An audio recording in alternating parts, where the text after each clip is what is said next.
Alright, so last week, if you guys were here, we worked on this design for our puppet.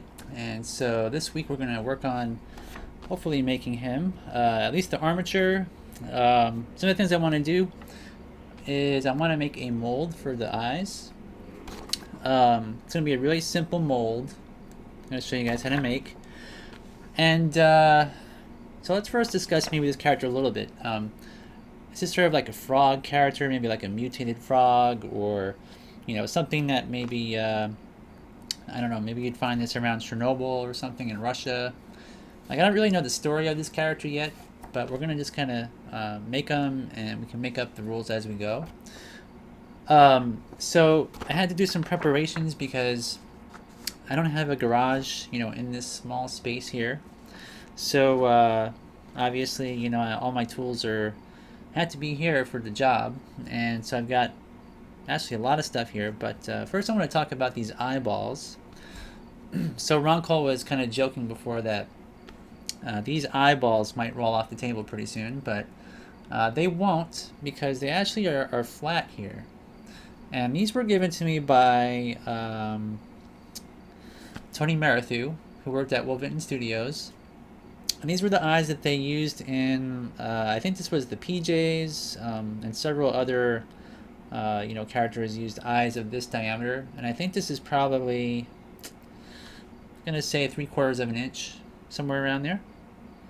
Now, the way that I determined the scale of these eyes was when I printed this out. I used Photoshop, and so I kind of looked at the paper, and I kind of, looked at it as it was printing, and tried to get the scale correct, and this looked about right for a puppet size. He's somewhere around, maybe, I don't know, how big is he here? His torso is about 4 inches tall, and with the legs and all that, we're looking at 6 inches tall. And the arms, as I mentioned previously, are not super fat. I don't want this character walking around or jumping or flying. He's going to be sitting on this piece of wood. So he seems like he's like an outdoor character, And so I found a piece of wood, and I think we're going to sit him on this.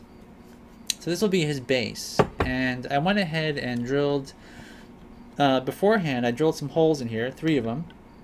So I don't know how far back his armature is going to want to sit when I put his legs down and pose him. So I've got 3 options at least, and I'm not worried about having 3 holes, because when his butt is there, you won't see that there's holes drilled in it.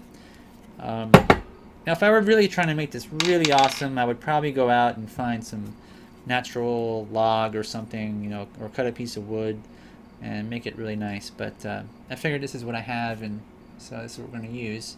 So now this hole is, the holes were drilled slightly smaller than the screw so that the threads will grip the wood. And this is hardwood. It's meant to be burned in a fireplace, but I sort of salvaged it. It's very hard, and it is a Phillips head, so we can screw it in there. And this is going to be what secures our armature down. And so if I were going to stick this in a set or something, I would have to secure this down to the set, and from behind I could attach like an L bracket or something like that if I had to. Okay, so the base, of course, is going to be really important when you make your puppets, because you can't just make a puppet in the air. I mean, you could, but when you're sculpting it, you're going to be using clay, and the clay is going to be soft, and you don't want to have like lay it down on its back, and then you have to lift it up and then resculpt the back, and you lay it on the front, and then the front gets smushed. So you want to make sure it's secure on something at least.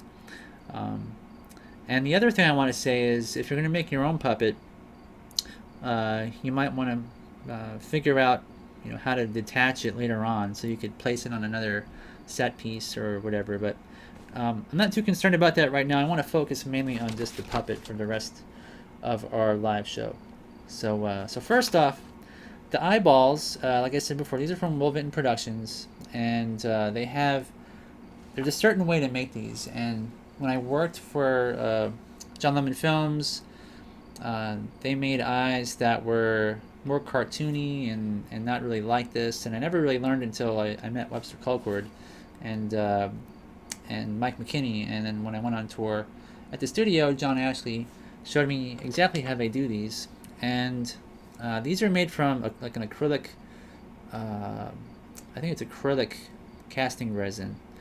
And so you can see there's a hole in the center, and the hole allows for you to stick your tools in there, and that will allow you to rotate the eye inside the socket of your puppet's head. So now these aren't super precise. I believe there's like a silicone a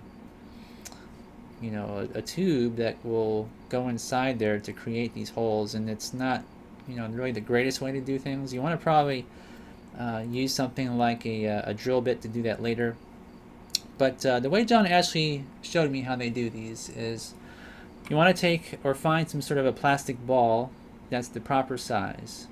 Now, my son had some sort of toys, and these actually are the scale that I need. And like I said before, the way I determined that was to put the little balls next to our character here, and if you look at it, it's pretty close. So now these aren't obviously white, and I don't want to use them. I want to actually make molds of these. So how do we make the flat part, and why do we make the flat part? The flat part is there so that you can take some tester's paint and fill it in, and it'll be more or less a curved shape here when you add your paint, and it's kind of realistic, I suppose. I'm not really sure entirely why they do it that way. John Ashley showed me a slightly different way, where what you do is you take your dividers like this, and you stick it in there. You figure out the diameter that you want, and the diameter here, if I look at my drawing, is something like this. So I can transfer that measurement on here and spin this around and kind of get a approximation of where the line is going to be. Now it's going to be hard for you guys to see this because my camera won't really pick it up, and but I am actually scribing a little line around the edge. Alright, so I'm going to use a marker and draw it on here so you can see better. And also so I can see better, because it's important that we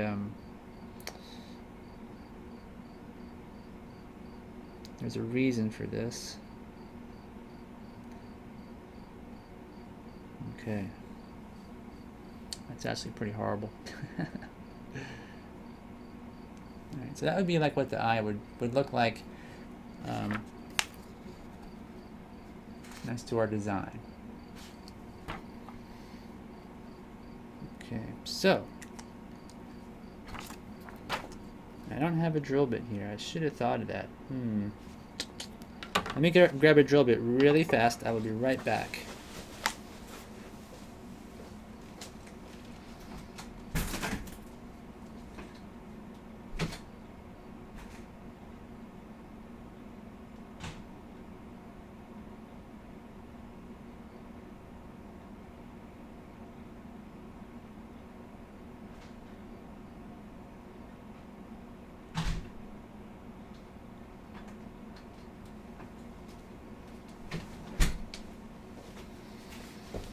Okay.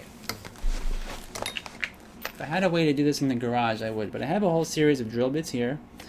And let's take the screw out of here.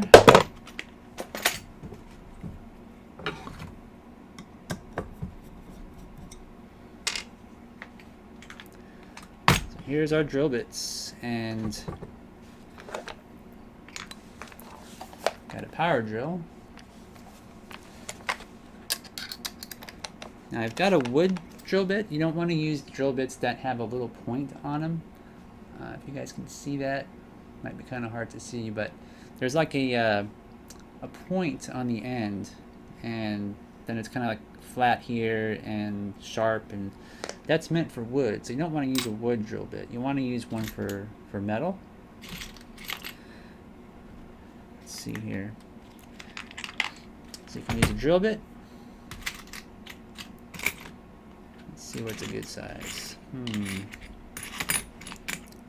This might be a good size. So you can use either a drill bit or you can use one of these sort of countersinking bits. Both will work, but the countersinking bit kind of gives you more control because it's more of a point. And this is a really, these are really cheap to find in hardware stores. So I'm going to use the countersinking bit. I'm going to put it in my drill.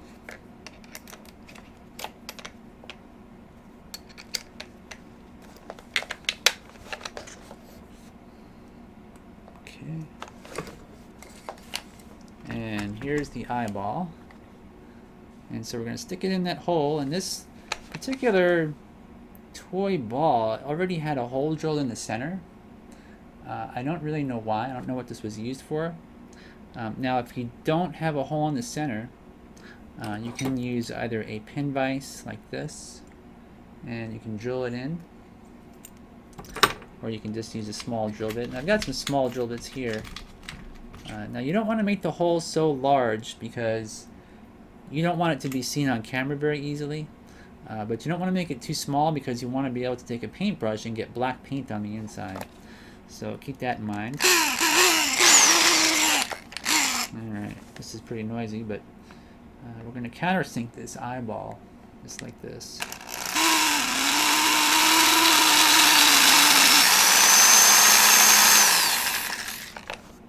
Until it looks nice.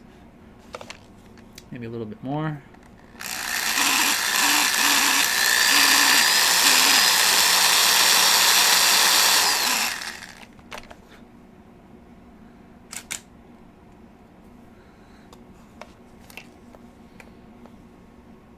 So Ron is saying he bought a set of metal balls on eBay to make molds from.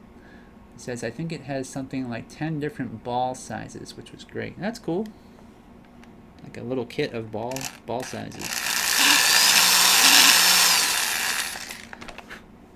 Okay, so I don't know if you guys can see that very well. I could probably refocus this.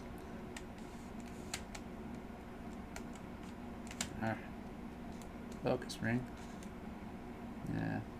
This lens is not really set up for macro stuff, but there's kind of what it looks like. Alright.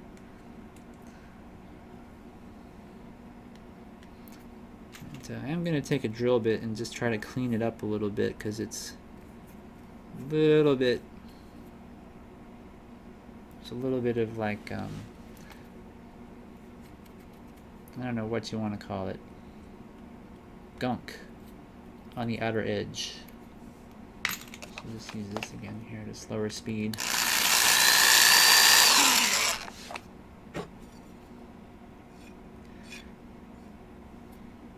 And this is a really soft kind of plastic. I don't know what kind of plastic this is, but it's almost too soft.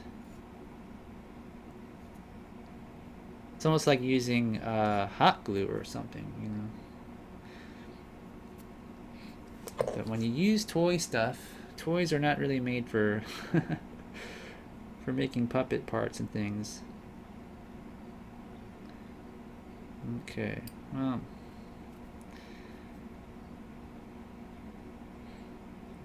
Let's see here. So I'm going to just kind of scribe this line a little bit better.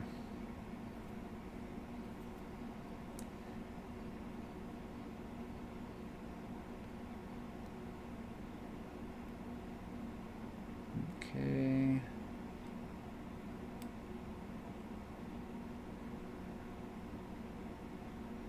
All right. Now this is pretty much where John Ashley would have stopped. So we have a scribed line around the outer edge, and then we have a countersunk inner hole. And that's pretty much all you need to do right there. So we're going to do the same thing to the other eyeball, so that we have two, because if you make a mold, you might as well use two eyeballs to save time instead of casting, you know, one by one. It takes longer, so I'm going to do the same thing.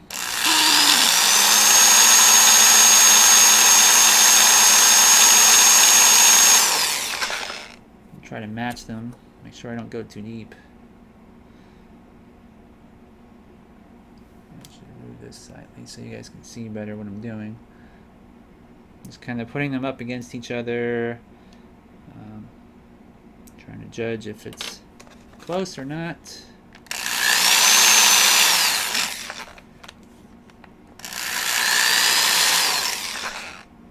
Alright. Clean out the center hole.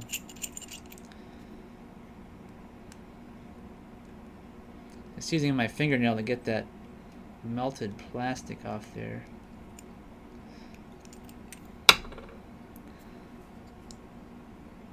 Let's see.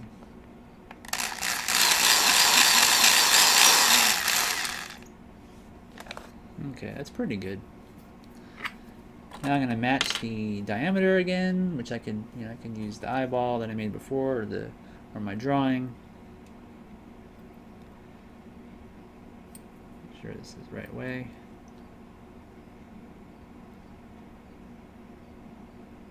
It's roughly like this.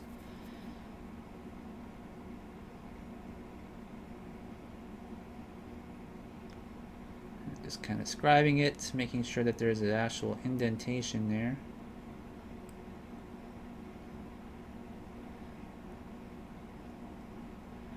A scribed line.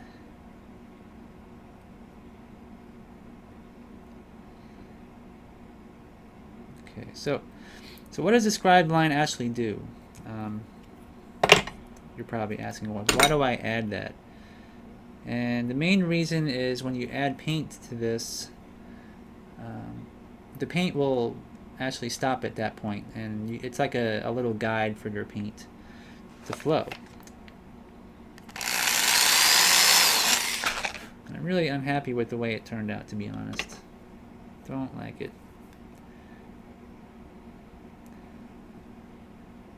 And I think that this plastic ball has got like a seam line in the middle, and if I look at it up close, it doesn't look like it's a very clean ball to make a mold off of.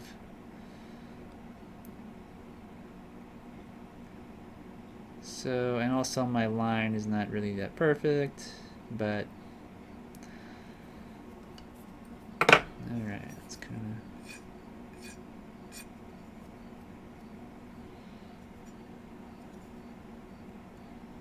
Alright.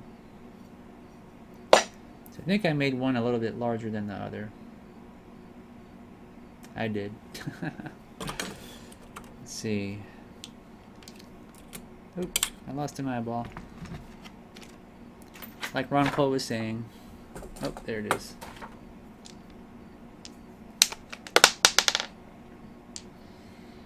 Alright, so the Wolvitten eyeballs are pretty much perfect. So I don't know if they've just made a mold of one or two, but now that I think I've slightly screwed up the red one, I might just make a single mold after all of just the yellow one. All right, live and learn, Mark. All right, so the other option now, if I want to do this, is I could make a mold of the Wolvitten eyeballs, but they're slightly too small for what I need. Slightly too small. So I'm going to make just one mold of this. Now, the back part of it has an indentation, but there's no hole. And what I want to do is I want to stick in some wire in here to suspend this inside the mold. And I had to think about the diameter of the wire. I may actually end up using something like, maybe this wooden dowel rod would be good because it has a point to it. It's a bamboo skewer, so I'm going to stick that in there. And I'm going to have to drill a hole. Now the hole has to be a certain size as well, and there might actually have to be two holes because how will the air escape in the mold? That's the other thing, right? So we're going to drill two holes, and let's see, what is the diameter of this? It's a little bit larger than a 1/16 of an inch, which is good. So I'm going to put it in my drill bit.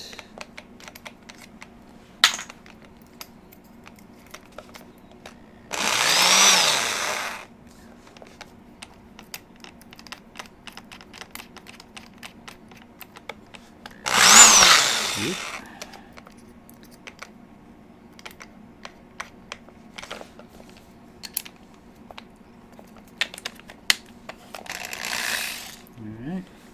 so drill a hole here.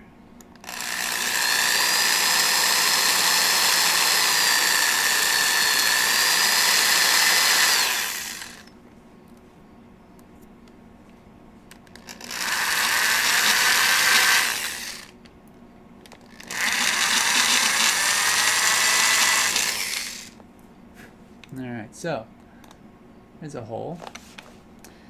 And I can either stick in our skewer, which is kind of large and tapers into our the back part, which I kind of like. And then we also need to make what they call a vent.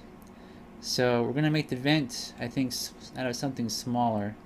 And I've got some thinner gauge wire. Let's see here. So our thinner gauge wire is, I think is it 1 millimeter? 1 millimeter in diameter. If I can find the beginning. Let's cut a piece. So if you can imagine that this was a negative space, everything here is negative, and this is all silicone around it. Now if we pour our plastic resin inside of here, into this larger channel, and it fills up this ball, well, how will air escape in order for that resin to flow down inside of our mold? So this here will be off to the side as an air vent. So the diameter is 1 millimeter. It's really small. I think I have a pretty small diameter drill bit. It's going to be a little bit larger than what I need, but that's okay because I want to be able to stick it inside and then use some hot glue inside there. So I'm going to change out my drill bits.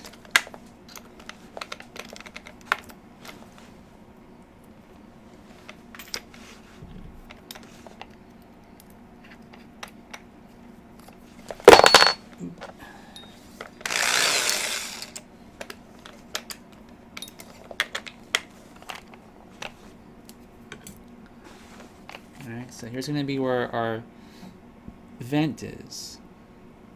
So slightly off to the side. Hopefully I don't drill it into my fingers.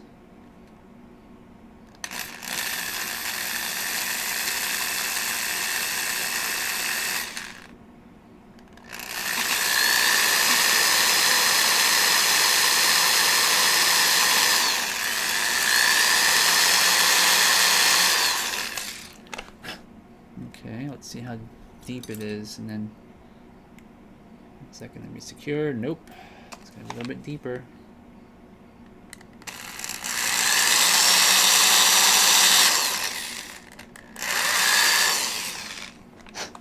Okay.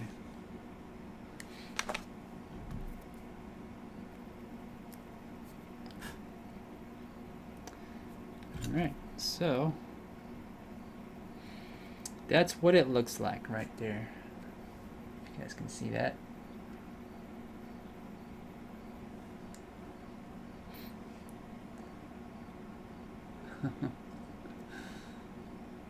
Yeah, if you're gonna do it, there's better ways to do it. I just don't have anything set up here, but if you're gonna drill into a ball like this, a lot of times what you can do is you can drill into a piece of wood the same diameter as the ball and half the depth, stick it in a piece of wood, and you can come from above and drill down, and the wood will actually hold it in place.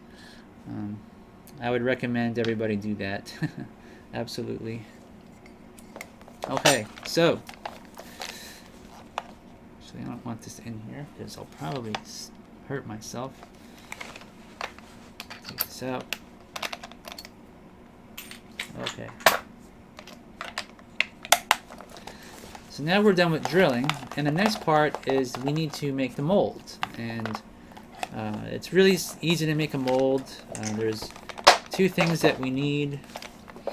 One of them is foam board, poster board,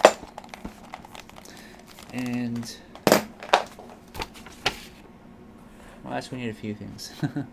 But we have here an X-Acto knife, hot glue gun here, and this is really old. I got this in Sears, I think, probably 15 years ago. I mean, this is really ancient. It's got a high and a low setting on the back part. And here's our poster board. And so for an eyeball, we don't really need a lot of supplies for this, but let's kind of put this back here. Make some space.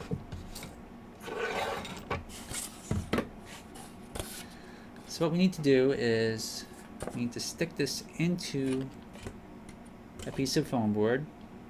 And currently this is, well, I can see when I can see that the wire here, the 1mm wire, is going straight through the eyeball. So I want to adhere this first and make sure that it's not coming out the tip like this.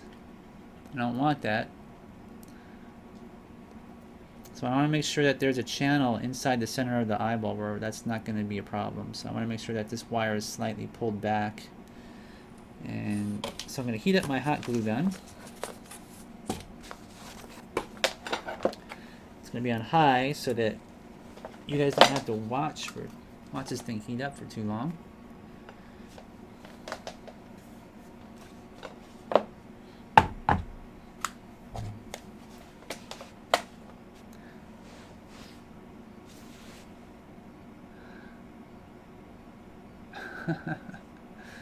Jason says he drills slowly so he's in pain before he's injured.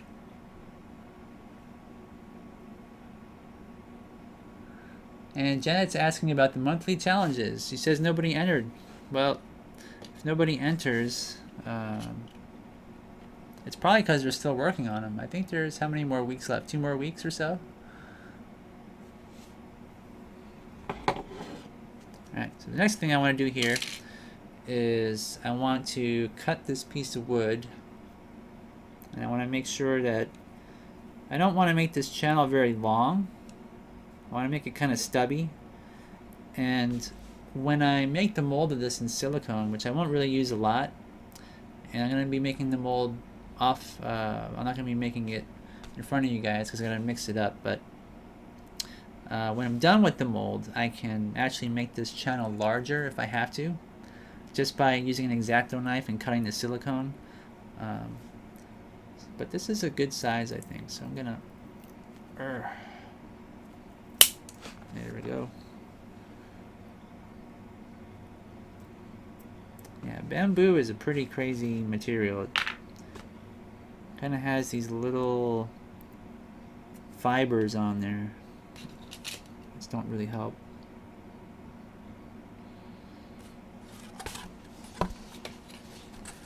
See how our hot glue is doing. Is it getting hot yet? It is. Okay, so I'm going to put it on low. And first I'm going to stick some glue in the center of the eyeball. Insert our skewer. It's not completely needed, but it'll hold it in place. And then for this, where we made our channel, I'm going to put hot glue inside. I'm going to squirt some in. Insert our 1mm wire where it gets cool, but just a little bit of the way, and make sure it didn't go all the way through, which it didn't, so that's good. And then I want to make sure this is a little bit more clean here.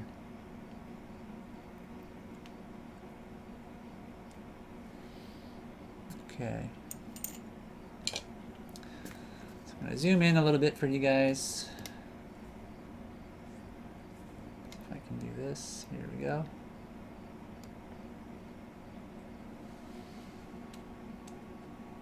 Put some light on here as well. You guys can see hopefully better now. I'm going to cut our wire as well, about the same, maybe a little bit longer. Maybe I could jab that in here. That might be a good idea. So I'll take my little pin vise, make a hole, I'm going to snip this slightly longer than the bamboo here. And stick it down in the hole. Alright, there we have it. There's our eyeball suspended. And looking at it, you know, I'm thinking that it's too high. So I don't want to have to use a lot of silicone, right? I want to make sure that I'm not spending and we're wasting silicone. So I'm going to maybe file this down a bit. I changed my mind. I'm going to use the wire snips.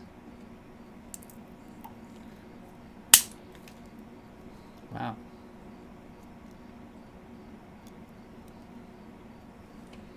Stick it back in here. Okay, so I have to cut my wires slightly.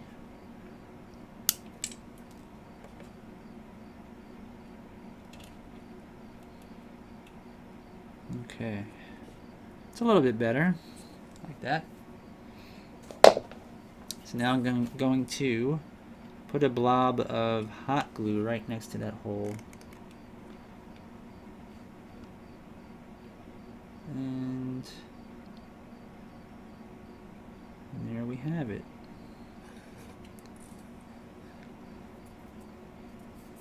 Get all these little spider webs out of here as well.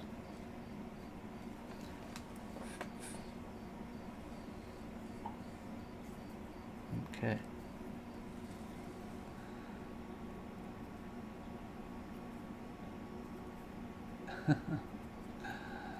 Yeah, glue doesn't really work on this kind of plastic. I don't know what it is. It's really strange stuff.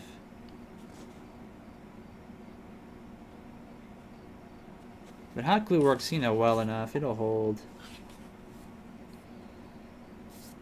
Yeah, have you ever had plastic that spray paint doesn't stick to? That's really annoying. Alright, now, so how are we going to make the rest of the mold? It's pretty simple. Where's my pen? So, looking top down on this, just like that, from the camera's perspective, we can kind of draw a box around it.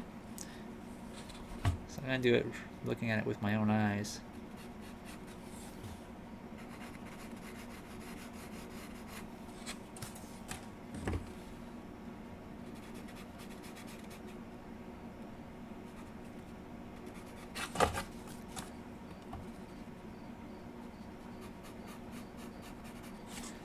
Alright, pretty simple, right?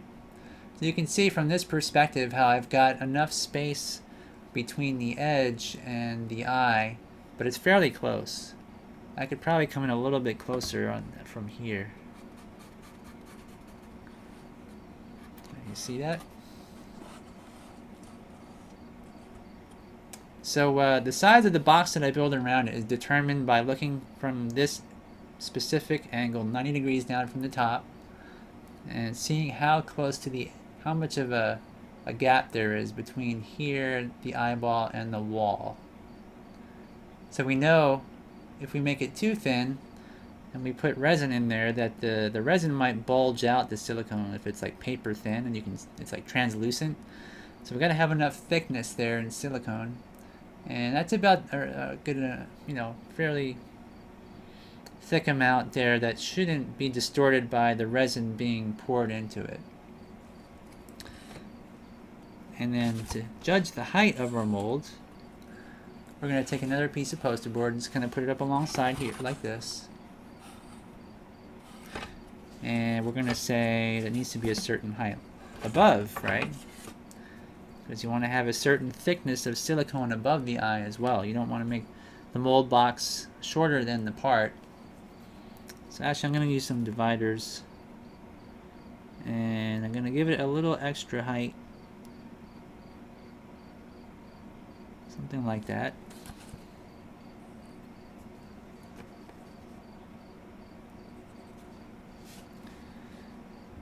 And you can't see it, but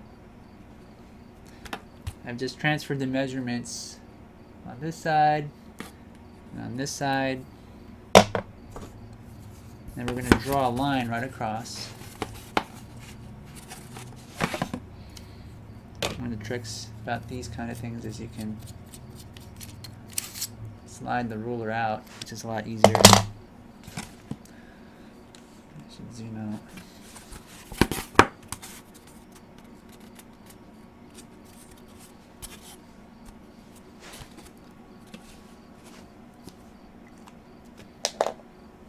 Okay, let's do this. Now for the scary part. Alright, so here's our X-Acto blade. You never want to cut your hand in half, you know. You want to be careful. And so I've put our piece of steel here on the side, and it's lined up. And you can use really any kind of straight edge that you want, but if you can use something that's kind of hard like steel, like this ruler, and just kind of scribe it a few times.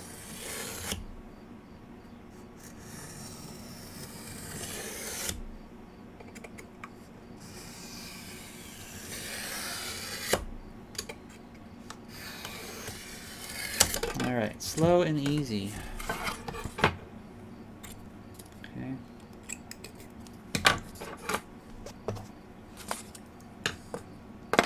So let's see if that looks about right. Alright, so there it is. You can see that the height is more than enough for what we need, and I gave it a little extra height just so that if I were to go over slightly, it's, you know, if I have too much silicone, it's actually okay. And the next thing is to figure out how much of this to slice up. And so if I line up this here, like this, put these to the side.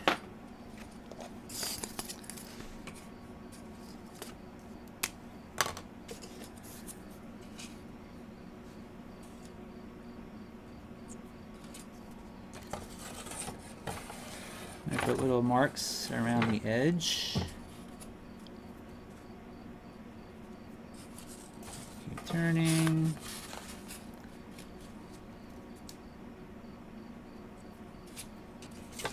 Okay, and then this one I'm not going to cut yet.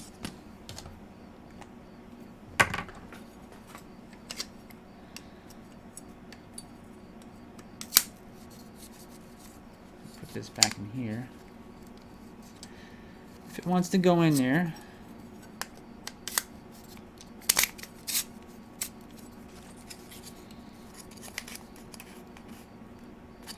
so what I did is I put little tick marks, and every time I turned it, see what happens is I know that each edge will correspond to what we put on there, and draw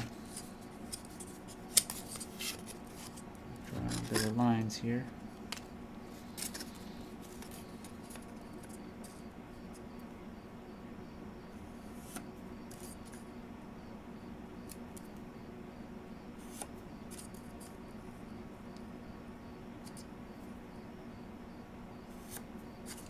Okay.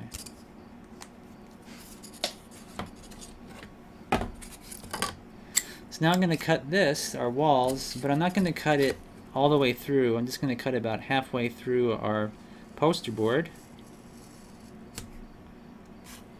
on each of these lines.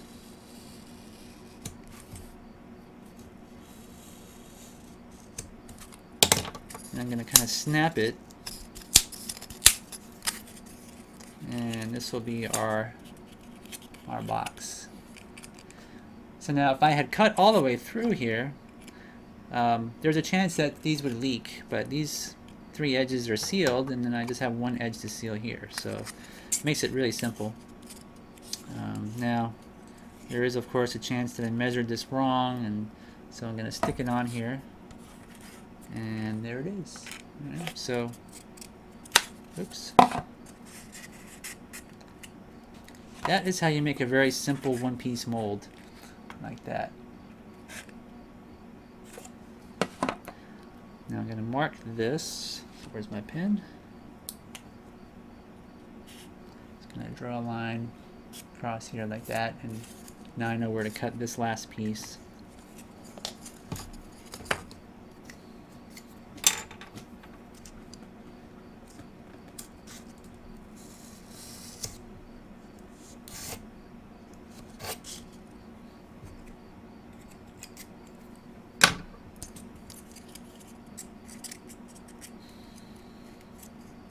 Now, how should I do this? Let's see. I think I should probably cut this one slightly shorter. Do I need to?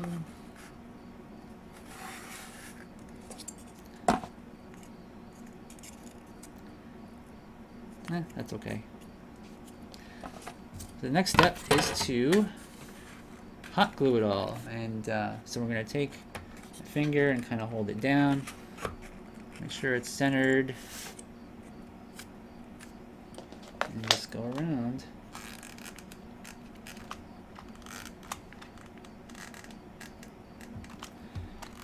And one of the things about using this foam core, foam board stuff, whatever you want to call it, poster board, is that if your hot glue gun is too hot, it'll boil away the center part, the foam inside there. So if you have a hot glue gun with 2 temperature settings, make sure it's low.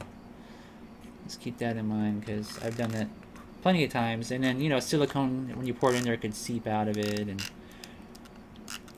you gotta start all over again. And so this edge here, I just kind of sealed it up. Let's see. Add some hot glue right there, and you can add a little bit on top maybe. And there we have it. So this will be the mold for our eyeballs for our character. And like I said, I'm not gonna cast this tonight with you guys. I have some spare silicone I'm gonna use. And what I'm going to do is just mix up the 2 parts, part A and B of the silicone, and pour it inside. And when I do that, see, it's still, I can make sure it's centered because it's still a little bit soft. Hasn't hardened yet. But I'll mix up the 2 parts, put it in there, and it'll harden in about 20 minutes. And from there, I can cut it out. And one of the things that I want to do on the outside of this mold, and a lot of people don't really do this, which is not helpful, because if you pour silicone in here, you don't know where your holes might be, or your eyeball is laying in there. If you have a complicated part that you're putting in a mold like this, you can draw the position of everything on the side. So we know that the eyeball is sitting here inside the mold, and it's pointing up. And it looks like the bamboo skewer is on this side, and the small 1mm vent is going to be over here like this. Right. I mean, I don't really need to do that for this mold, but if you guys are making something, like I said, like a prop, it's always helpful to draw on the outside, because once you pour silicone, you cannot see where it is. Okay. So that's those are going to be the eyeballs. Let's see, what time is it? Okay. So the next part is we need to figure out with this puppet where our armature is going to be. And did I print these out the same size? Let me first check. Okay, I did. All right. So I've got one for sculpting reference, and this one here printed out a bit dark. So I'm going to use this to draw on. And let me unplug my hot glue gun as well, so I don't burn myself.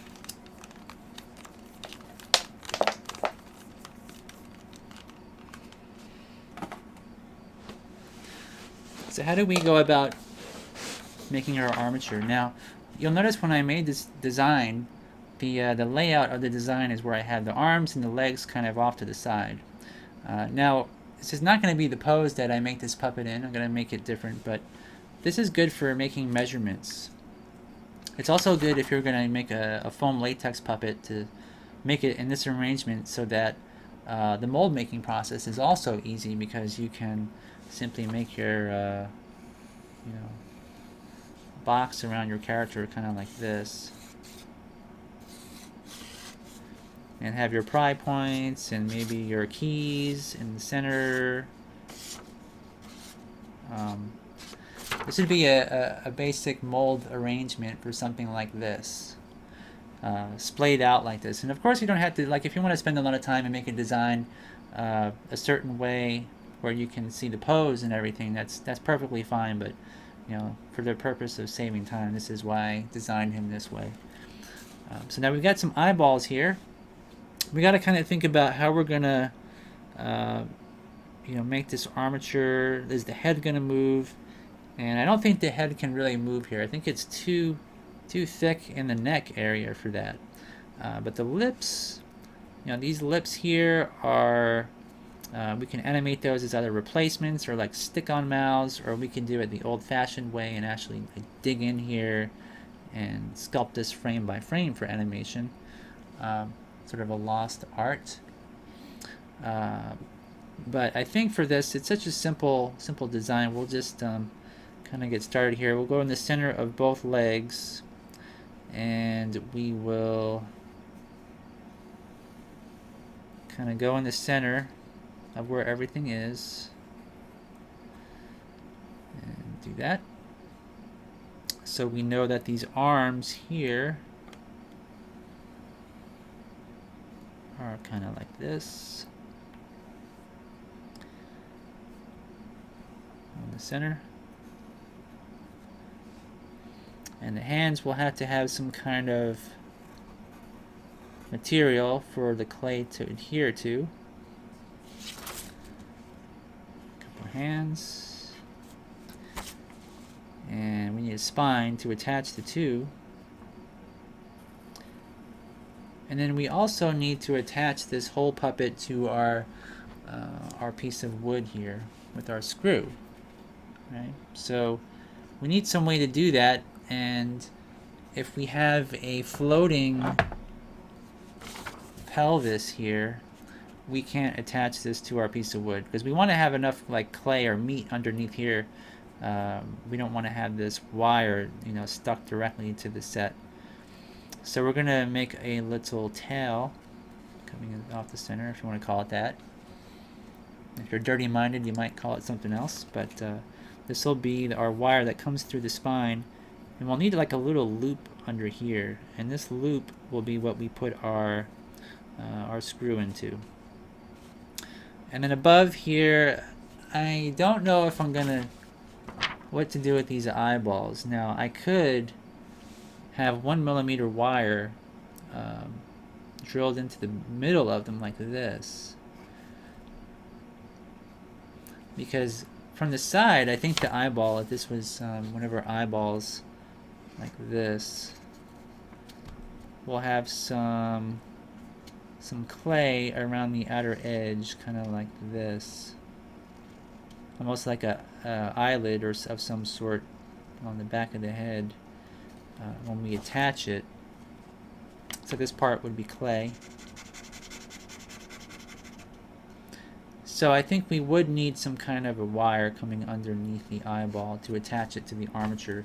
Otherwise, the eye might be inclined to just fall off, or you know, during animation you bump it and the eyes could just bust off there.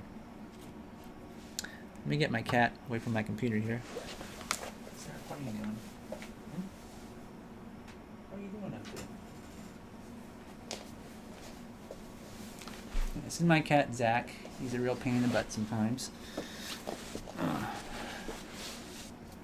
Okay, so if we have these little 1mm wires for the eyeballs, we're going to have to attach them to some sort of structure under the center of the body. And I think what we'll do is we'll have some kind of a thick piece of wire that splays off into two pieces here.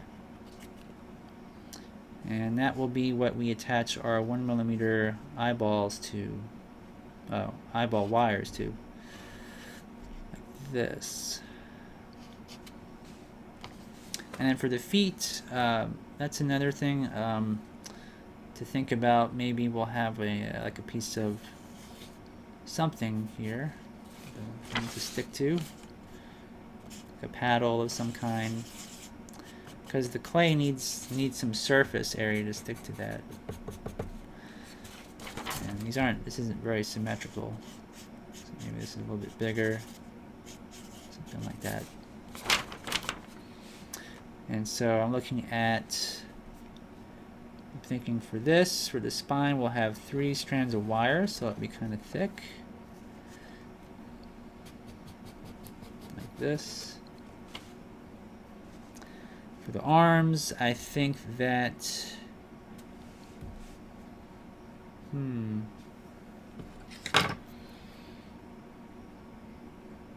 wonder if that would work.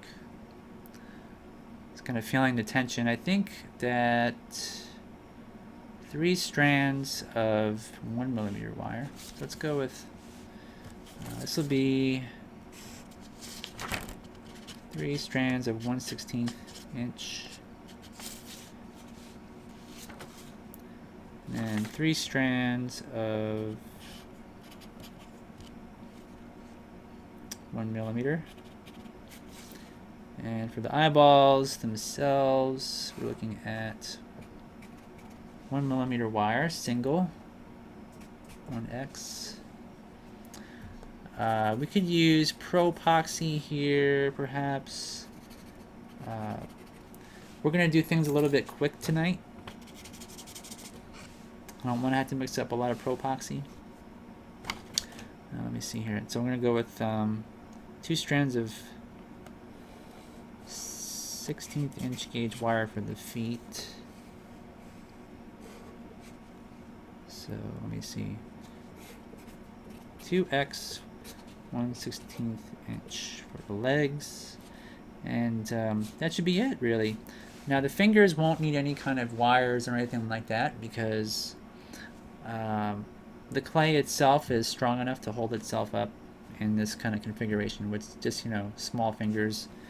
Now if they were really big and fat and heavy, you would need something to support that, but I think this would make a fairly good armature here. Just for this will be twisted up wire, by the way. So I'm not just laying these together. They'll actually be twisted. So we have some 16th inch gauge wire here.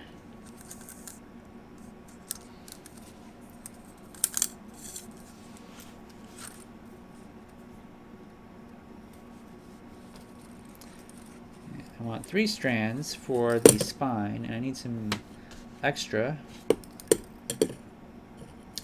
for this little T-junction, so to speak. So let's kind of go maybe this length. This will give us a little extra to do what we need.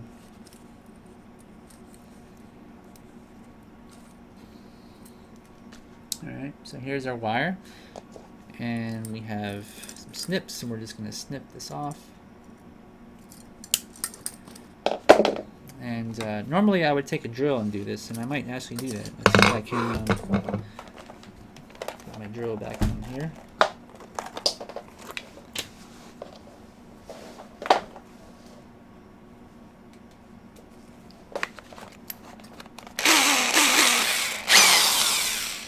What I'm going to do is stick our wire, if we can, to make it slightly more narrow here.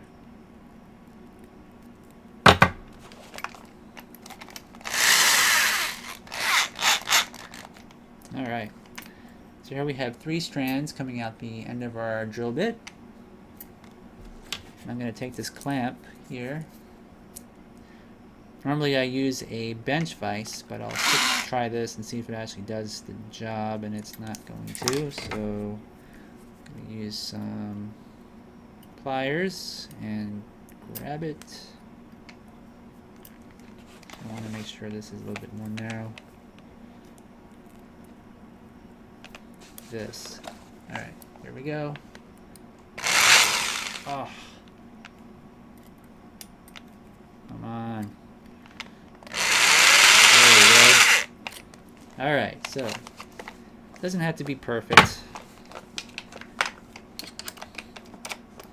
So here's our spine. That. And so, like I said, it's extra, a little bit longer than it needs to be. Then for the legs, we have only 2 strands of 16th inch gauge wire. So we're just going to take a nice long piece, fold it in half. This. I don't know if I can make this any wider. Let me see here. Here we go.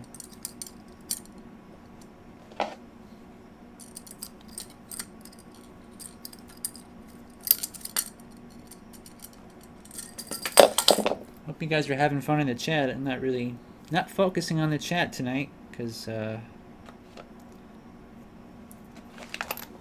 of requires some concentration here.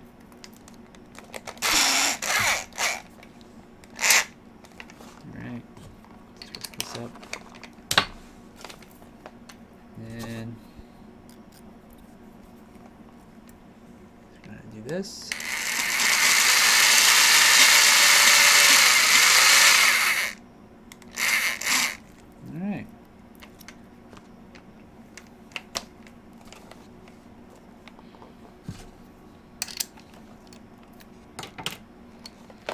So here's the wire for the legs and the feet. And then so we need 3 times 1 millimeter wire, 3 strands. So we've got our 1 millimeter wire, the giant spool here. And I'm gonna make this kind of long.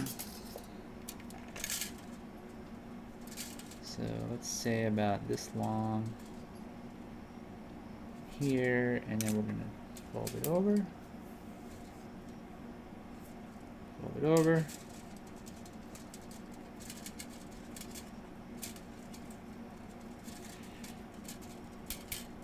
okay, so we got 3 strands.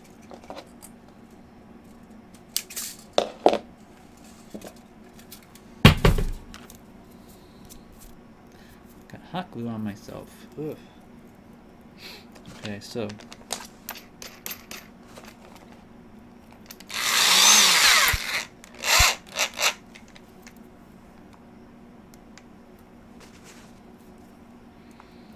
so this end I'm just going to grab with my pliers really tight, pull it straight, and then twist it up.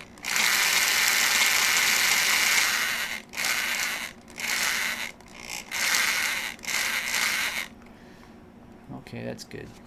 You don't want to twist it so much that you get like balled up, parts, and you want to make sure that the angle is not like 45 degrees. You want it to be kind of a shallow angle that each one of these twists are at. The more that you twist it up, the weaker it will be because it concentrates the bends on a smaller area. So you want kind of a shallow twist. If you want, I don't really know any other way to describe it. But the number of twists per inch, or something like maybe, let's see, maybe it's kind of like 1, 2, 3, 4, about 5 twists per inch.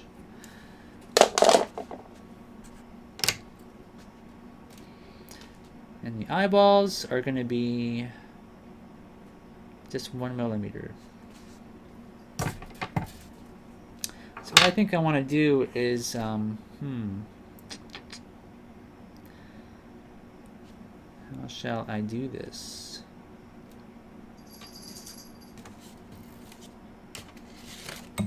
Oops. Okay. Where are you going to take?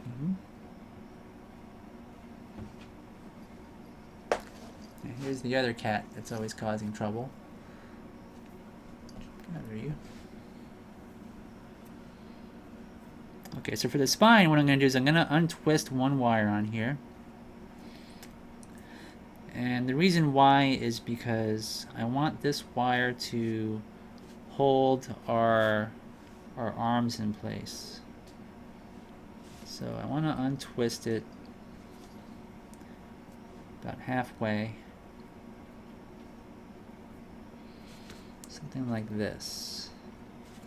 So now I'm going to put the arms in here and twist it back up so that we have a mechanically attached part and not just with epoxy, because if you do it any other way,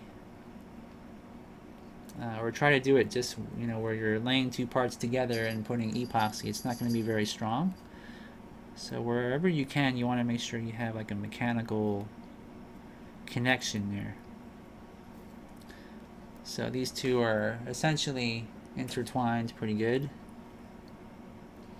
And you'll notice I didn't use any pliers here to attach these parts. I didn't like squeeze these together here or use pliers and wrap it around, because any sharp edge like this that are on pliers, whenever that sharp edge touches your wire, you get like a little scratch, and that little scratch will make the wire super weak.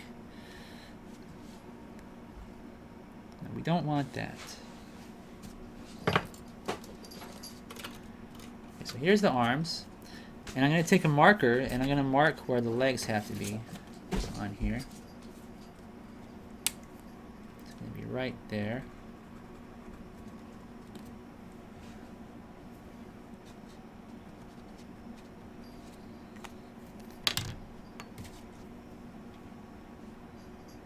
I'm going to cut this little loop off the bottom.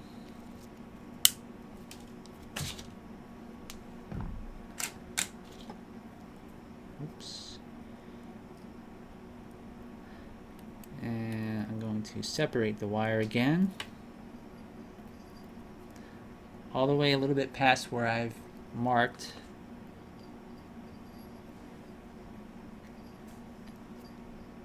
So untwist it. And I can put this in the center, twist it around, and mechanically attach these two parts.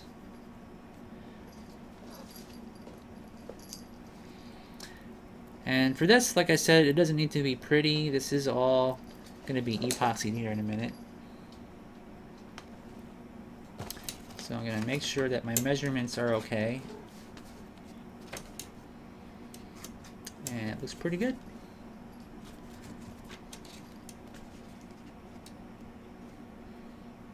Okay. Now before I move on, I'm going to epoxy these two points, and it's going to take some time to do that. I've got some rubber gloves. That's the first thing. And the reason why you want to use rubber gloves is if you're going to handle any kind of toxic materials, it's better just to have rubber gloves and throw them away than get it on your hands. Get it on your hands, epoxy. There we are. And I have a lot of these discs that were I tried to copy stuff on for customers, and the disc was defective, so I have a lot of these lying around. When you use epoxy, you want to use something plastic like this, and the reason why is because if you were to use this on paper, the paper will absorb the oils, and that's not really great because the setting time is a little bit shorter and it's harder to mix. Kinda. I mean, that's kind of true. Maybe I'm lying a little bit. I think I'm exaggerating there, but plastic is always going to be the best bet. So let's squeeze some out here. It's there we go. It's always a challenge trying to get an even amount of epoxy to come out of both sides of these syringes. And sad to say, I don't think I have much epoxy left in here. I'm almost out, so I hope I can complete this armature tonight with enough epoxy, but I think I might have to use JB Weld, which I have, which is another type of epoxy. And by the way, this is Loctite quick setting 5-minute epoxy, so it's pretty easy to use. Just squirt it out, mix the two together like this, Like I said, it's toxic, so you want to kind of keep it away from your eyes or your nose or whatever, and don't do anything silly. Always take it seriously. Don't like put it in your friend's face and say, "Hey man, what's going on?" My son is, how old is he? He's going to be 8 in November. He has the tendency to do stuff like that.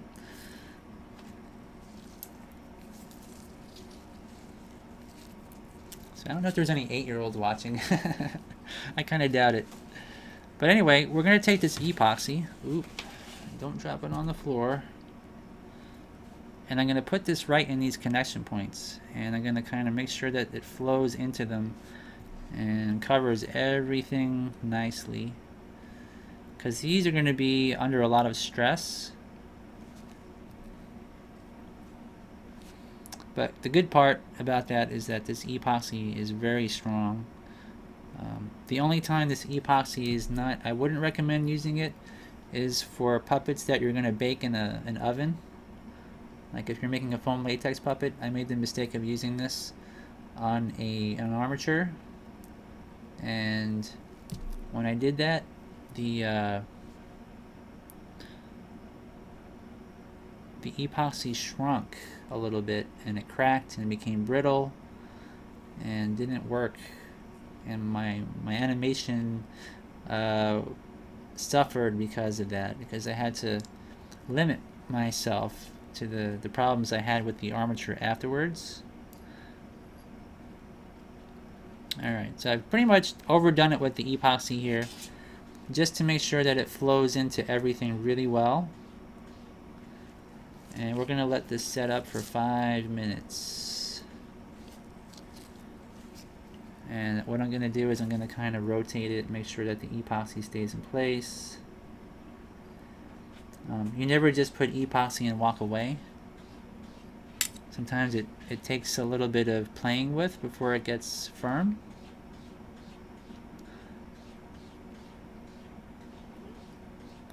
And that's the time when my cat scratches the door to get out of the room, as you can hear maybe. Or the phone rings. Which always happens. Today I was putting silicone mold making material on one of my sculptures, and as soon as I start pouring it on the top of my sculpture, my son starts going, "Daddy, Dad," like really like this demanding kind of tone to his voice. I'm just like, the timing is always like that, you know.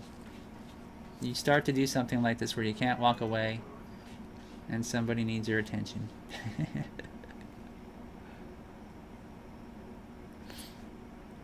A Justin Bieber CD?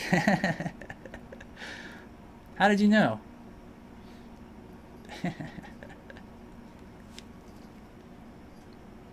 Tiny, you need to be patient, okay?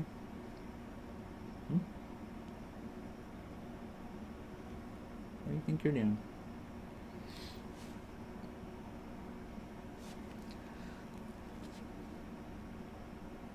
Alright, so I'm just kind of making sure that it doesn't start to drip from gravity in one direction too much, so let's kind of do this for a little bit.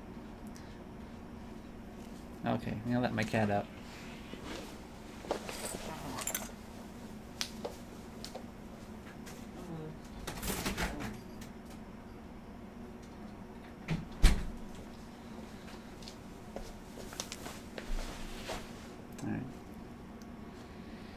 So when they say 5 minutes on the outside of these labels, it doesn't really mean 5 minutes. It usually means like whenever it wants to. But whenever you have extra, you can always test it on the side to make sure it's firm. If you don't want to stick your tools in here and ruin anything. Okay, I think it's getting close now, so I'm going to set it here. I don't think it's going to do any more dripping. Kind of watch it from the side.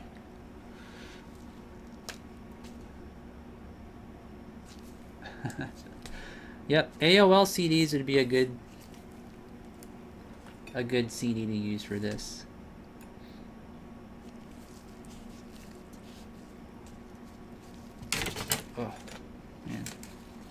It's like the second time I almost dropped it.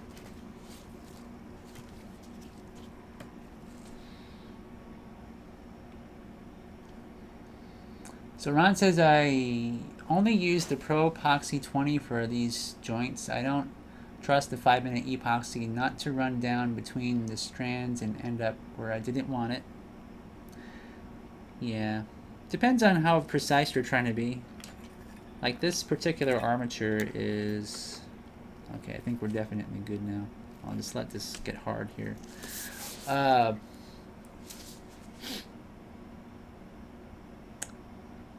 see here. Okay, yeah, Janet, was today the deadline for the monthly challenges? I've been looking every day and nobody was posting anything, so I guess we'll have to maybe I'll come up with another topic for the monthly challenges. I didn't realize it was today. Because like you say, nobody was posting anything. I think Pokemon just wasn't a popular topic. But back to what Ron was saying, you know, this is not going to be super precise. Like if you're going to use this on something, you know, like where you're going to have a lot of little wires coming off of it or something, and you don't want epoxy on the wires. Well, okay. Come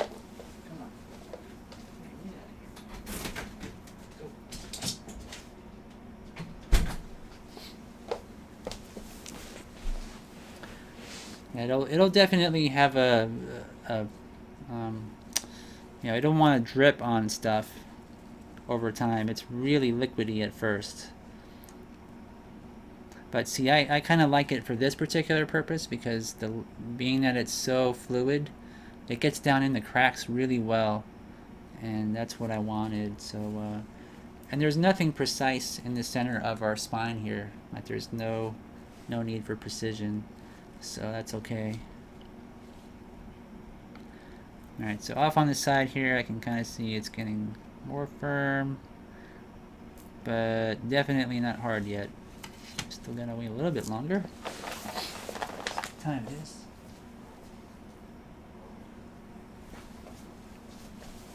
Well, it's already 9:13, but I'm just gonna keep going tonight for a little bit because I want to make sure that I get close to completing this stage. So next week maybe we can start on either, well, probably sculpting, which would be nice.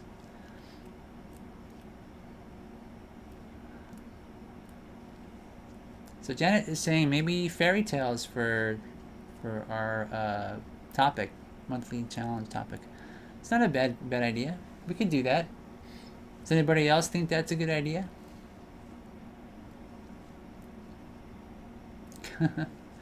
Yeah, it's a pretty big... Jason is saying this is a Titanic spool here. Yeah, it is. 1 millimeter wire spool.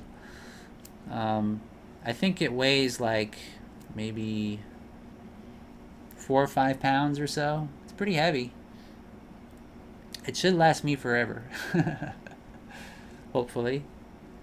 Because I go through 16th inch gauge wire like, you know, like nothing. I mean, I'm always using it. Alright, so still not firm enough yet. I think when they say quick set 5-minute epoxy, they mean the working time. I don't really believe that I've ever had it set up completely in 5 minutes.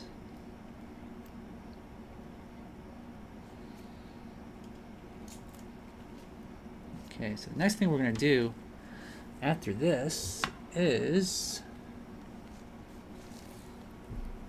attach it to our base. And so we're going to do that with this little protrusion between his legs here. And from there we can sort of get him into a better position. And it'll make it easier to work on the armature when it's secured down to something as well. So it's going to be pretty helpful. The hard part is going to be the eyeballs, putting these wires on there and making sure that they're sort of evenly spaced. I think what I'll do is when I attach the 1 millimeter wire, I'll just have wires that come out about this far off to the side, here and here as well. Kind of make these extra long so that I can sort of cut that wire back later on.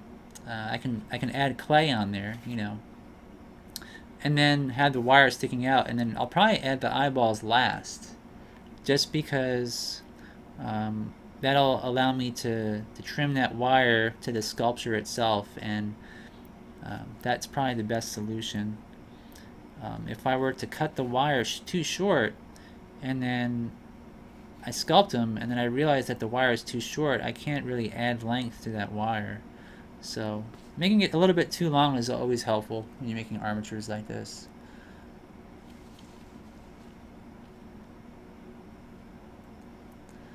Yeah, Clay Mara, I hope she'll do a fairy tale animation. That would be cool.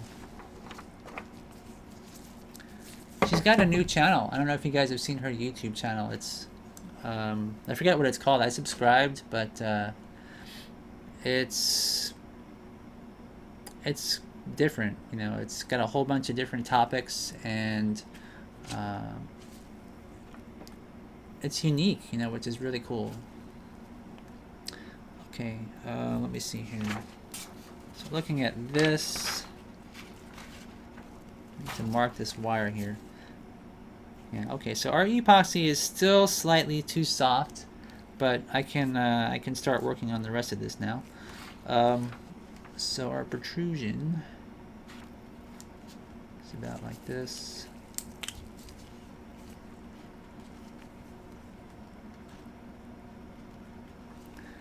So that's the height it needs to be at.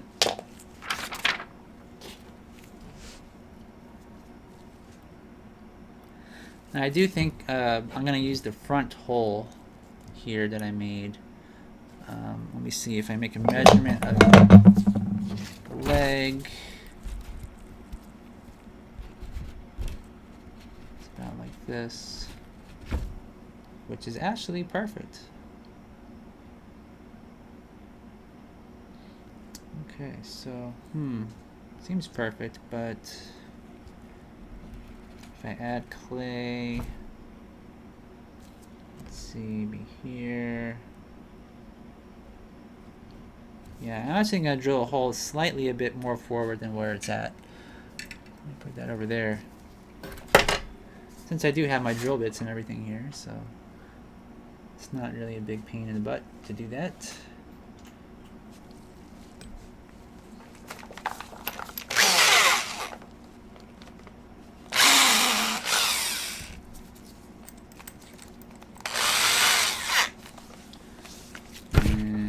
This.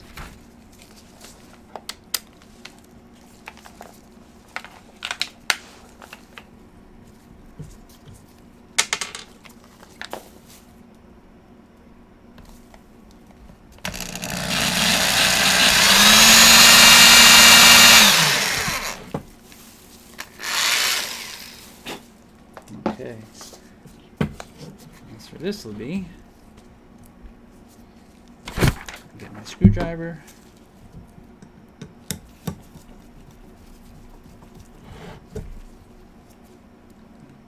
Zoom in for you guys.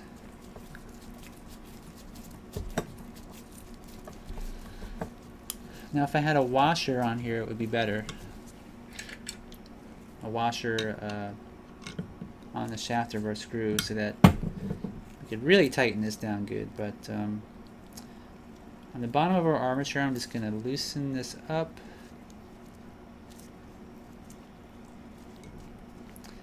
And we're going to wrap it around like this. And like that. And it's not going to be really pretty or anything, but we don't need it to be.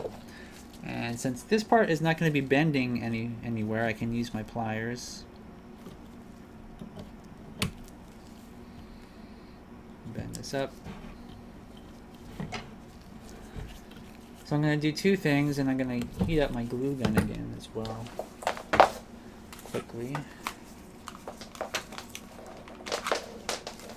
Put it on high.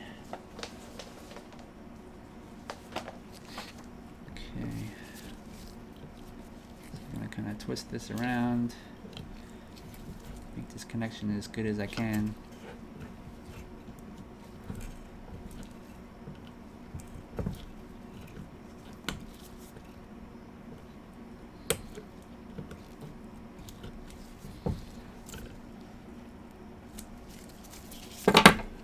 And tighten our screw down.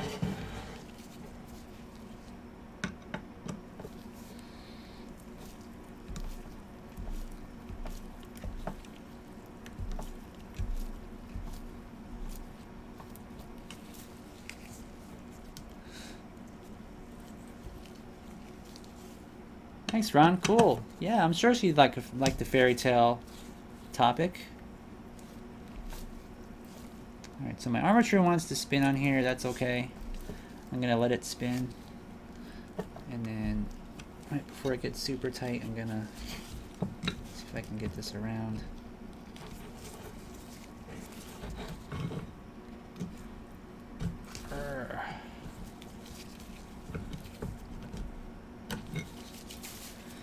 So you want to make sure your armature is really secure to your whatever you're attaching it to. Especially if you're doing this for animation purposes. Like, I mean, there's a chance that I could animate this. So I'm going to make it really tight here.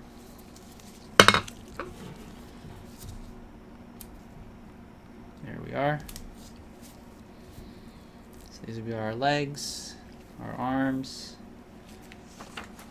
And let's see if our hot glue gun is good to go. It is. So I'm going to just glue under the back side here.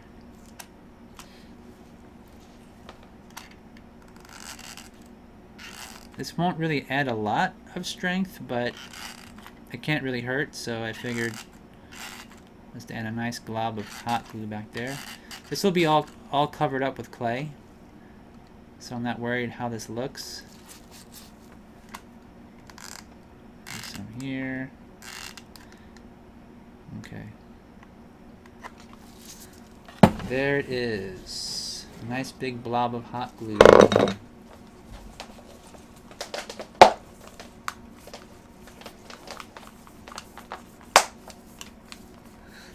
Some spider webs. Okay. Alright, so let me zoom out so you guys can see.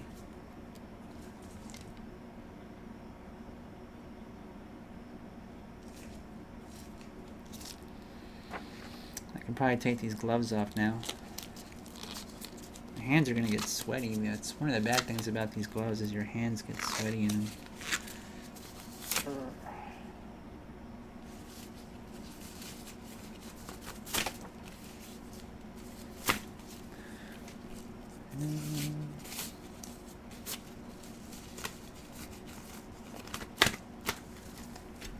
Okay. So what we need to do is we need to sort of arrange our armature into the same sort of pose as what we have here in our drawing. And I'm going to do that with dividers. These are dividers and our marker. So I know that from the center of our armature to his shoulder is that far. So all I got to do is just transfer the measurements. It's really simple.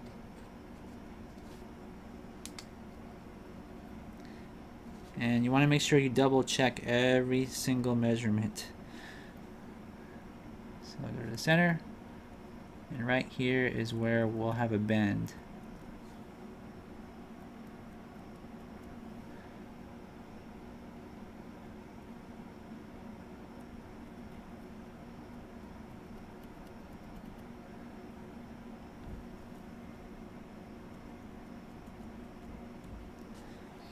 So same for the legs, slightly more narrow.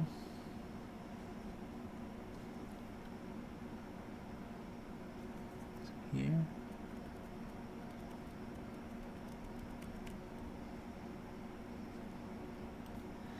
And this I just want to like that, make sure it's straight first. There's another bend point.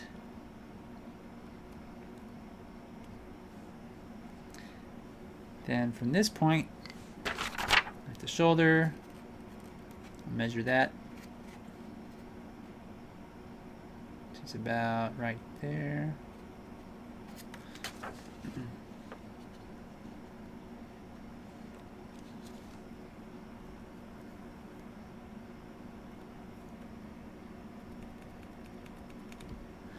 Same here.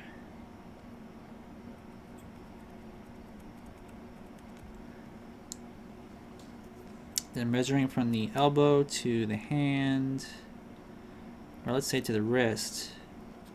We can go to the wrist. Is right here.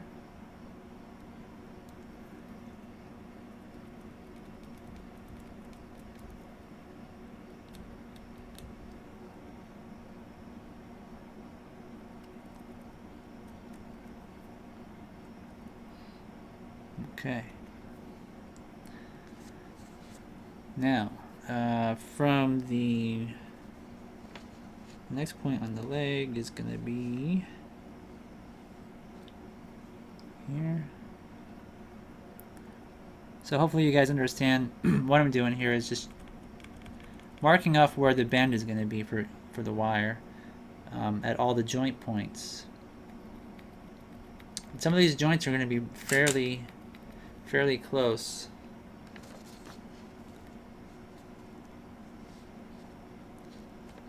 It's a slightly small character, but that's pretty much all puppets are small, right? So transfer this measurement to the other side, and then from there it's going to be the feet. So so I know that we've got a bend here, shoulder, straight across, make sure it's even. Got the elbows. Again, I'm not using any sharp tools here, just my fingernail to push it into the wire. And that's it. So here's where the wrist will be. And for the legs, we're going to have the leg come forward here and here. Spider webs everywhere. And then this will bend down at this point.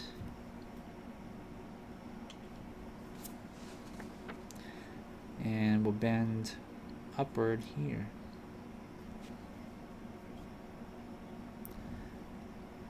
Okay, so here will be like where the feet are.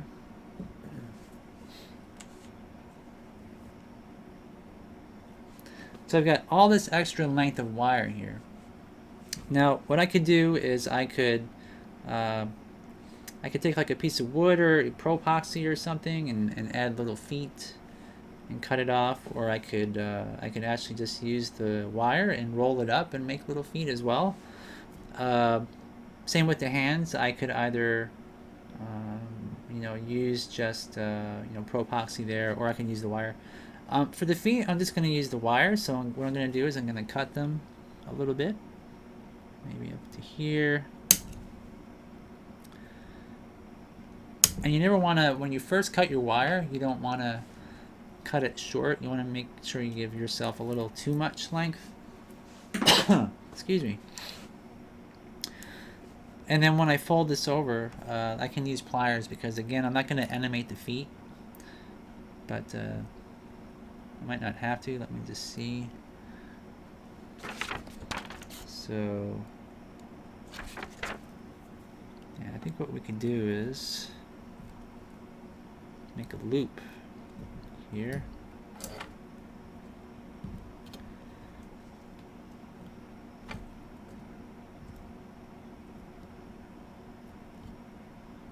For the foot.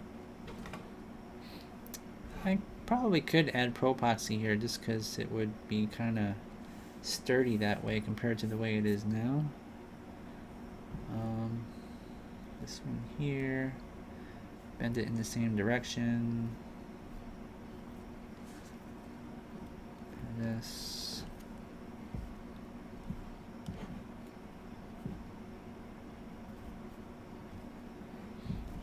Alright, so there's some feet. I probably need to move that forward a bit. Try and make sure that both sides are exactly the same. Because when you get to the sculpting stage, a lot of times you're like, oh no, how come this leg is longer than the other? And of course, if you're doubting yourself, you could always, make your measurements, maybe between these 2 points, and then see over here if it's the same. And it is, so we know for sure that these are the proper size legs now. And so for the hands, I'm probably gonna let's first cut these in half.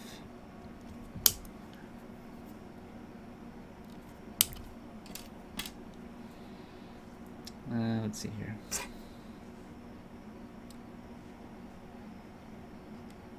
Cut this a little bit shorter, so those are even.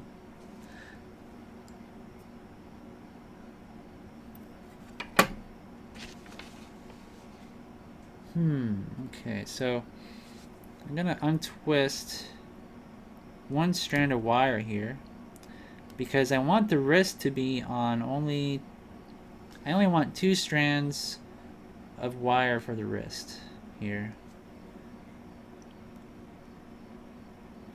And the reason for that is you want to make sure that the wrist isn't going to be too stiff to animate. And as it is right now, it feels like 3 strands of 1mm wire would just be a little bit too stiff. 2 strands is probably okay.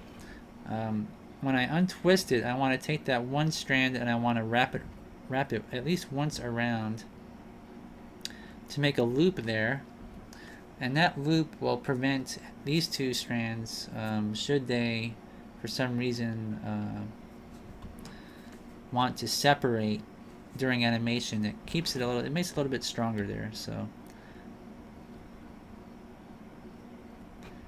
that's something I like to do, and then I'll just cut that off. And you want to be careful, don't scratch the wire with your tool when you do this.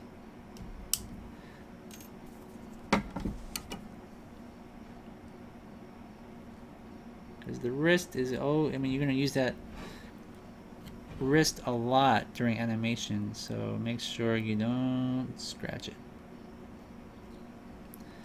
Okay, so for here, what I want to do is I'm going to sort of make little loops, and then I think we'll add pro epoxy there for palms, and that will make the it'll give something for our clay to grab onto.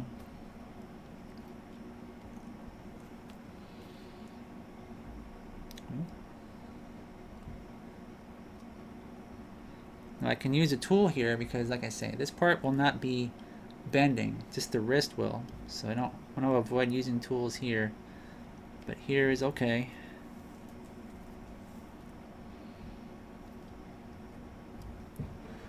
And do the same to the other side as well. Trying to make sure it's symmetrical.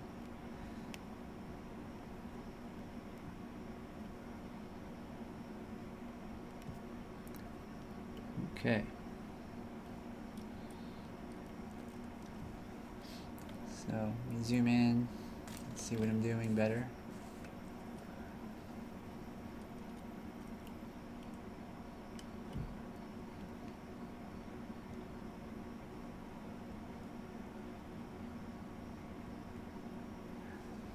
Okay.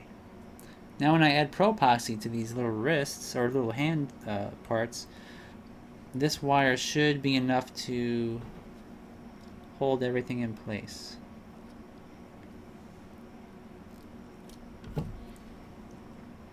Hopefully. Okay. Now for this part where we have the eyeballs, Shouldn't be too hard to do. I think I just need to make sure the measurements are correct. Do this. This measurement is not super important, but I want to stick to my drawing as much as I can. So here's where the 1mm wire will protrude from, about this point. So everything under here, there's going to be a big blob of clay over this. So I have a lot of options. Let's cut this off. Oops. And start to untwist these.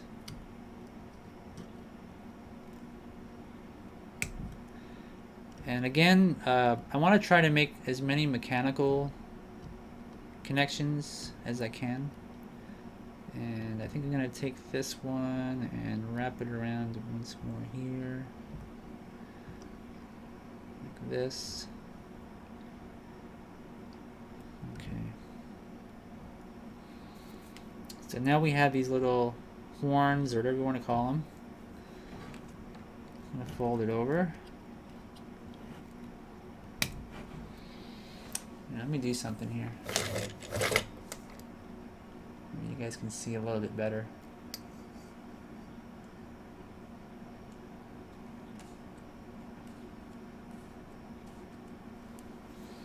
So I have these horns, and this is going to represent this right here. I'm going to fold that over, just so I don't stab myself with the points. This.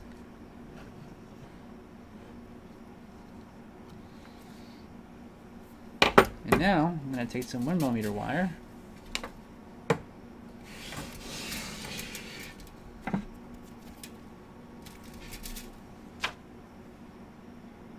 And I'm going to start twisting it around the base of this. And these will be what the eyeballs will be stuck to. So here's going to be our center eyeball.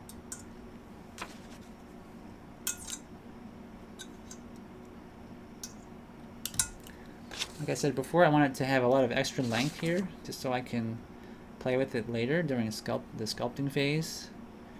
And here, I can do this. This will be this eyeball. Need some more wire. So this is really overkill. You know, I'm really adding tons of wire on here. I probably will never use all this. In fact, I know I won't, but the eyeballs will have a place to lock down onto on this armature. So now I'm going to kind of look at it, make sure that I get everything kind of symmetrical, make sure that one side's not sticking out too far from the other, and move things around just a little bit. Oops.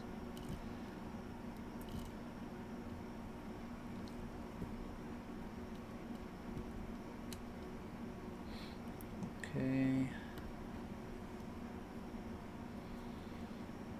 I'm sure you guys have had experiences with wire before, but for those who haven't, this is really important. You know, this is like the most important stage of your puppet, because if any of this stuff breaks later on, then your animation is pointless. You know, you've kind of everything after this, sculpting and making eyeballs, and your animation is all ruined. Okay, so now what I want to do is I want to use some more of that 5-minute epoxy to secure all these wires here. So I'm going to put my gloves back on, just to keep my hands from being all sticky and yucky.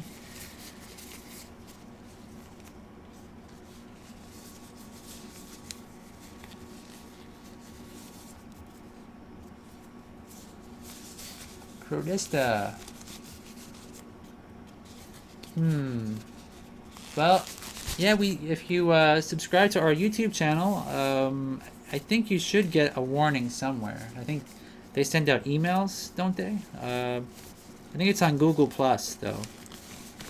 I know nobody really uses Google Plus, but I think that's one way you can get updates. But it's the same time every week, so I mean, you could, get an app for your phone, perhaps.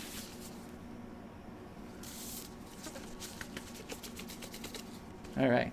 So now I'm gonna mix up some more epoxy. I don't think I have a lot left, and let's see.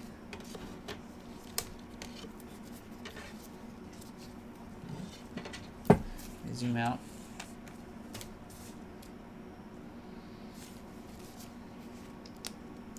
This might be the last of my epoxy here.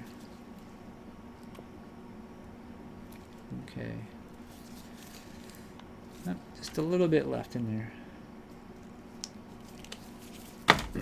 Okay, so here, repeat the same process, except the two parts like this.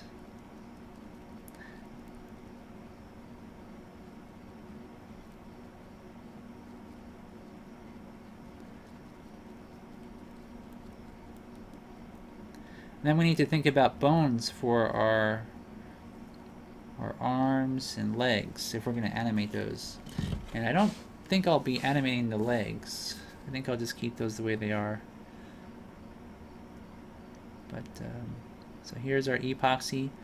Now while it's still very fluid and before it starts to even harden at all, you want to work it into all these little crevices really well.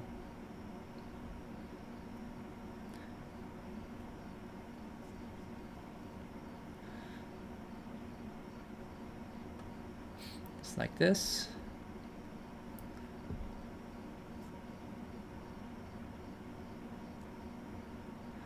That should be pretty good. And this is actually really strong stuff. Like, you won't be able to bend this or break this very easily unless you take like a hammer and literally whack it hard, because the way it sets up, it has a little bit of flex to it, and it's very rigid, so it absorbs shocks very well. It's just really good stuff, and it's cheap. It's only a few dollars for a what do you call it? A syringe full.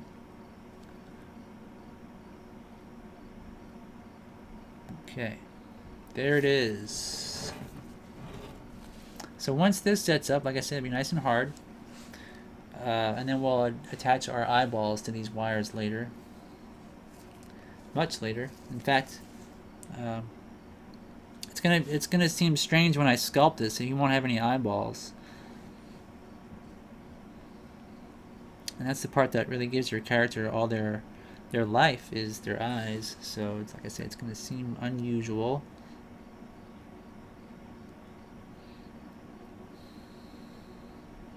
That's how it is making puppets. Alright, so I put this to the side. The next thing is Pro-Epoxy, and I don't know if this is any good. This might be too hard, actually. And if it is, I'll need a plan B. This is really hard. It's actually like cracking. I'm pressing it and it's cracking, so this is not usable. I'll have to throw this away, and so we'll need something else for the hands and the feet. So what should we use? Well, I suppose we could use, I could wrap this with wire, and then we could just epoxy it. That would work too. Or better yet, you know what? I'll be back in 2 seconds. I have a perfect solution for this. So let me get it real quick.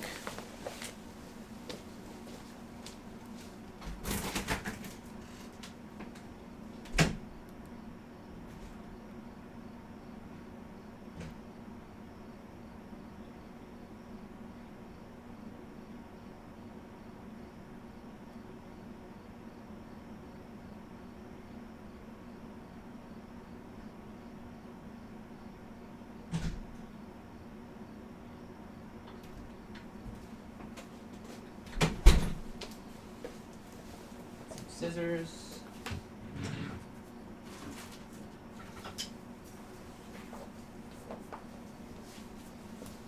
All right, so I've got some aluminum mesh, and this stuff here is used for puppets in a lot of places. This particular stuff is for sculpting purposes, and I think it's probably about $5 for a giant sheet of it. Not really sure how large it is in feet, but it's enough for a lot of projects. And I'm going to cut some up, cut some strips of it.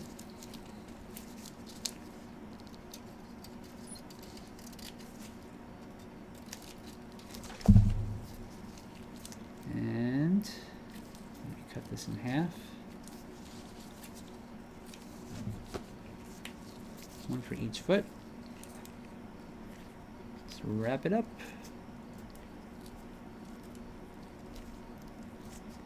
So this will give the clay something to stick to, as opposed to just wire.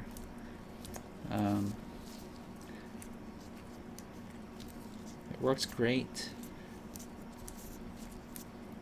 I think I got this in either Michael's or Hobby Lobby. I'm not sure which one. Check that out. So easy to use. There it is. So for the hand, this little hand, I can do the same thing. Let me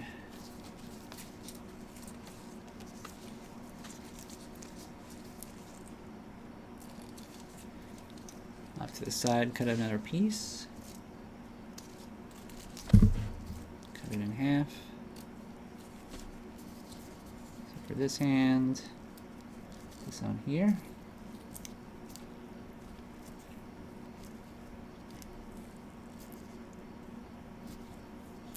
As best as I can.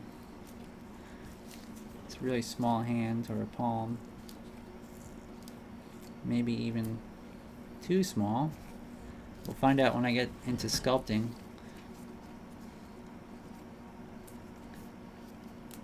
Seems a little too small for me, but that's alright.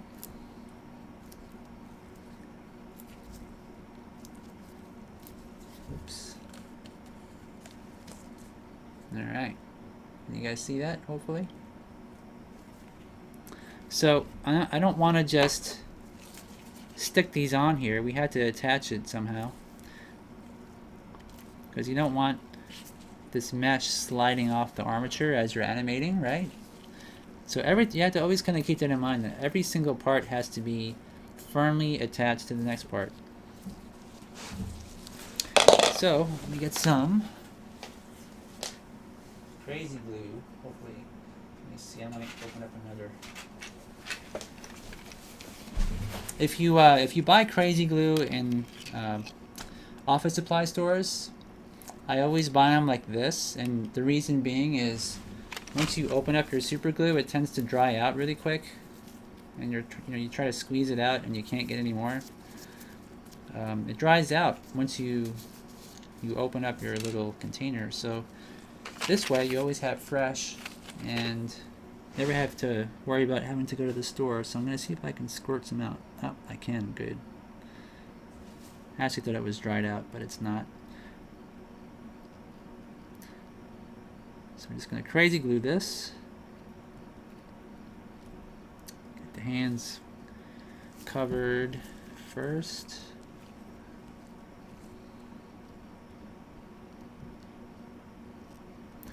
And this is more like a gel, actually. It's called super glue gel. So you got to kind of coax it into all these crevices a little bit. Have to work it in there.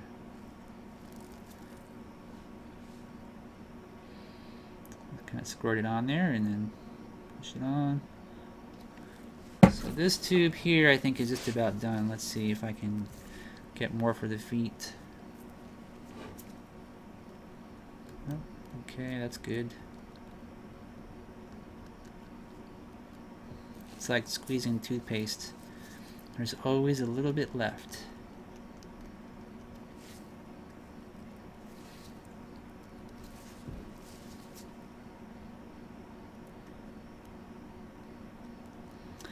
So I should probably thank Mr. Force for asking me to do this because it's a lot of fun. It's pretty fun to do live shows like this. To actually work on stuff. Okay. So the epoxy will harden, the crazy glue will dry, and so there's our armature. Alright. You guys can see that. Piece of paper behind him. There's what it looks like. These are drawing.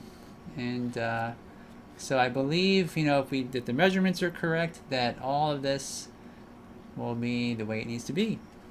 So I'll probably keep him in this pose, and it'll allow me to sculpt the body next week around all this.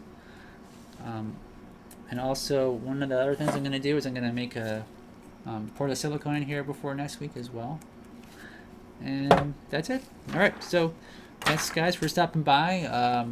I know I couldn't really pay attention to your comments this week as much as usual because I had to focus on all this. But hopefully you guys enjoyed it, and I'll see you all next week. Okay, bye-bye.